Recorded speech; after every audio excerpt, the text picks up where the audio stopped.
And nice opening.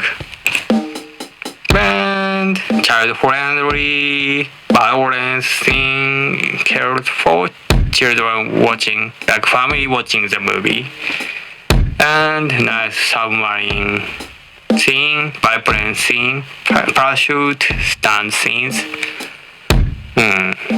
And really nice, entertaining spy action movie. And Tom Cruise running. That's great.